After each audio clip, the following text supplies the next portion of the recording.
कामना है, ये मनोकामना है कि जिस तरह से मेवाड़ की धरती और हम सब के, महाराणा प्रताप सिर्फ राजस्थान के नहीं थे, सिर्फ चित्तौड़ के नहीं, सिर्फ मेवाड़ के नहीं थे, भारत के कोने कोने में उनके चरित्र के विषय में, उनका नाम स्मरण करके, उनके विषय में चिंतन करके हम सभी लोगों का सीना चौड़ा होता है। महाराणा के विषय में अभी आज बांसवाड़ा में बोलने का सौभाग्य प्राप्त हुआ तो सबसे भावुक रचना हमारे यहाँ के कवि आदरणीय श्री श्याम नारायण पांडे जी, हल्दी घाटी उन्होंने लिखी, जौहर लिखा और अंत समय तक वो जब भी पाठ करते थे तो इतना भावुक हो जाते थे कि वो रोने लगते थे। एक समय ऐसा आया था कि महाराणा की बेटी भूख से बिलबिला करके रोने लगी। हम लोग घासों की रोटी का प्रकरण सुदूर होकर भी सुनते रहते हैं। देखिए, भाषण में क्रांति पैदा करना वो एक अलग बात है, लेकिन उसको जीना वो एक बहुत कठिन रास्ता है। महाराणा का भी हृदय हिल गया था। तो उस समय की पंक्तियों में श्याम नारायण जी लिखते हैं कि सहने की सीमा होती सह सका न पीड़ा अंतर, हाँ संधि पत्र लिखने को वो बैठ गया आसन पर। उस सन्नाटे में बच्चों ने माँ माँ कह कह कर रोया, लघु शिशु विलाप सुन सुन कर धीरज ने धीरज खोया।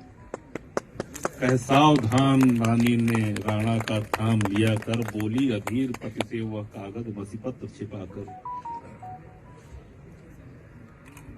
कि अगर यही करना था, समर्पण ही करना था, समझौता ही करना था,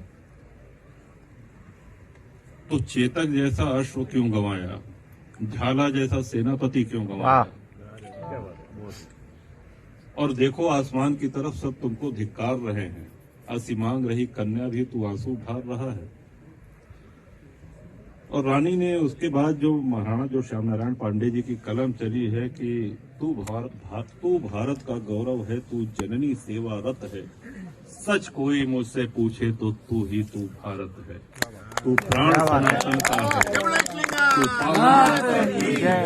जननी का रक्षक, तू सतियों का अंचल है। यदि तू ही कायर बनकर बैरी से संधि करेगा तो कौन भला भारत का बोझा माथे पर लेगा।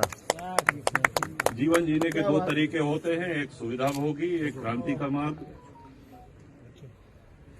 हम सब के आदर्श महाराणा ने उस क्रांति के मार्ग को चुना। और आप ये भी जानते हैं, राजस्थान के इतिहास की हमसे बहुत बेहतर जानकारी आप लोगों की है। बहुत सी रियासतें थी जिनको किसकी ओर से लड़ना चाहिए था और किसकी ओर से लड़ रहे थे, इसमें बहुत विस्तार में जाने की आवश्यकता नहीं है। लेकिन आप ये दुर्भाग्य देखिए कि कितनी रियासतें महाराणा के खिलाफ आक्रांताओं के साथ खड़ी होकर के और अपने ही देश में, अपने ही प्रदेश में, अपने ही सभ्यता के साथ तांडव मचा रही थी। तो ये दुर्भाग्य उन्होंने झेला है। हमारी शुभेच्छा है महाराज कुमार जी को भी, आप सभी लोगों को भी, कि मेवाड़ अपना खोया हुआ गौरव प्राप्त करे। जय मेवाड़।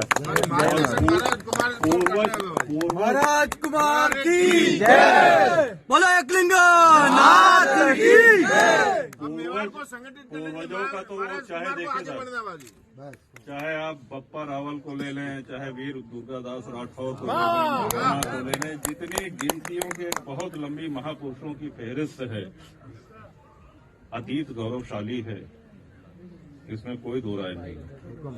लेकिन वर्तमान सशक्त और गौरवशाली बनाना ये आप लोगों के हाथ है। बोलो महाराज कुमार मेवाड़ की जय। और आज लड़ाई भी काफी बदल गई है। आज तोप तलवार की लड़ाई नहीं रह गई है। आज आप लोगों को घास की रोटी खाने की आवश्यकता नहीं पड़ेगी। आज आपको घास की रोटी खाने की आवश्यकता नहीं पड़ेगी। आज रणनीति में हर वर्ग को, क्योंकि महापुरुष की और संतों की, क्रांतिकारियों की कोई एक जाति, कोई बिरादरी नहीं होती, सबको साथ लेकर के चलें। ये भी स्मरण रखें कि जब क्षत्रिय समाज अधिकांश महाराणा के खिलाफ अकबर की सेना के साथ लड़ रहा था, तो साथ किसने दिया? साथ भीलों ने दिया, आदिवासियों ने दिया, ब्राह्मण शाह ने दिया। उनके आधार पर वो सेनाएं, महाराणा अपने जीवन के अंत तक लड़ते रहे। आज हमारे उत्तर प्रदेश में भी कई ऐसे जनपद हैं, गांव हैं, यहाँ के लोहा पीटा, उनको लोहार कहते हैं हमारे यहाँ। अब यहाँ कोई दूसरा शब्द हो तो नहीं कह सकते हैं, लोहारी। तो महाराणा जब यहाँ से निकले कि जब तक चित्तौड़ नहीं पा जाएंगे तब तक हम घर नहीं लौटेंगे, उस प्रतिज्ञा का निर्वहन वो आज भी कर रहे हैं। क्योंकि हम लोगों के यहाँ भी है निर्मल आवास योजना है और कई है कि साहब आवास मिल जाए, तो उन लोगों को जब हमने बुलाया तो कि आप लोगों का आवास नहीं, आप तंबू तान के रह रहे हैं और खटिया पे नहीं सोते हैं, जमीन पे सोते हैं, तो उन्होंने कहा कि तो साहब हमारे पूर्वजों का प्रण है, हम महाराणा के साथ चित्तौड़ से निकले थे और दुर्भाग्य था कि हम चित्तौड़ को वापस नहीं ले सके। और हमारे पूर्वजों ने, और आज भी हमारे यहाँ ये परंपरा है कि जब हमारे पिता जाते रहते हैं, जाने का समय हो जाता है, तो ये संदेश, ये आदेश दे करके जाते हैं कि इस प्रण का पालन करना। अब आप कल्पना करें कि महाराणा के चले जाने के 500 वर्ष बाद भी इस भौतिकतावादी युग में अभी हम लोग अपने बेटे को कह दें कि बेटा जरा अब बेड छोड़ के जो है जमीन पे सोने लगो, वो लड़ जाएगा, घर में कलह हो जाएगी। लेकिन इस भौतिकतावादी युग में जिनकी प्रेरणा आज तक लोगों के हृदय में दौड़ रही है, जो स्पंदन कर रही है, वो जब जीवित रहे होंगे तो कितना महान व्यक्तित्व रहा होगा।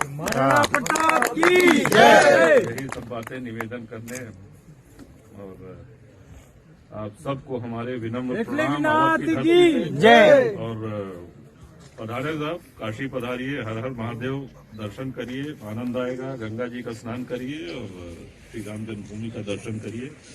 एक बार पुनः आप सभी लोगों ने सम्मान दिया, अपनत्व दिया, इसके लिए आभार। और महाराज माता जय श्री राम, बोलो राजा भैया की जय।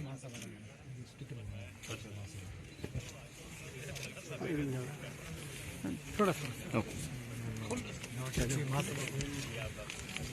स्टिकर कर दे।